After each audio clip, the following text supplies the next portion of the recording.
Depression সত্যি অদ্ভুত এক নাম, যা বাহির থেকে দেখা যায় না, ধরা যায় না। আবার পরীক্ষা নিরীক্ষা করেও এই ডিপ্রেশনকে বের করা যায় না।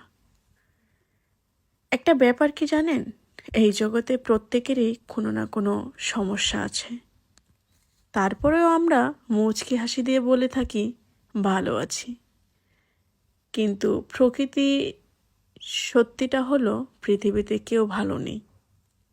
প্রত্যেকেরই কোনো না কোনো সমস্যা আছে। আমাদের ভালো থাকাটা হারিয়ে গেলেও আমাদের মিথ্যে অভিনয় করে ভালো থাকতে হয়। আমাদেরকে মিথ্যে অভিনয় করে বলতে হয় আমরা ভালো আছি। কোনো এক জায়গায় আমি পড়েছিলাম কিংবা শুনেছিলাম যে বুদ্ধিমান মানুষেরা কখনোই অতীত মনে রাখে না। তাদের কাছে বর্তমানেই সব কিছু। অতীতকে মনে রেখে কষ্ট পায় শুধু বোকা মানুষগুলো। সত্যিই তো, যেটা হয়ে গেছে সেটা ভুলে যাও, যেটা তোমার জীবনে হচ্ছে সেটা হতে দাও। আগামীতে যা কিছু হবে ইনশাল্লাহ সব কিছুই তোমার ভালোর জন্য হবে। কারণ আল্লাহ কখনোই তার বান্দার অকল্যাণ চান না, কল্যাণ ছাড়া। তাই জীবনটাকে খুব সহজ করে দেখতে হবে।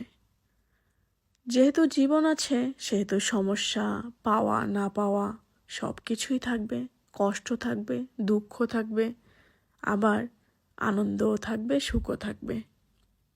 তাহলে আমরা কেন শুধু না পাওয়াগুলোকে নিয়ে নিজেকে এতটা কষ্ট দেব? তার তো কোনো মানে নেই। জীবনে সব কিছু পেতে হবে তারও কোনো মানে নেই। জীবনে যদি সব কিছু পেয়ে যাই তাহলে কি আমাদের জীবনে আফসোস থাকবে? আমরা না পাওয়ার কষ্ট কিভাবে বুঝবো?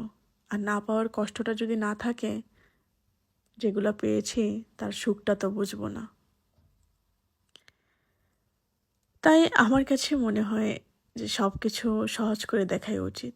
এক জীবনে সব কিছু পাবো না, সব কিছুই কল্যাণকর হয় না।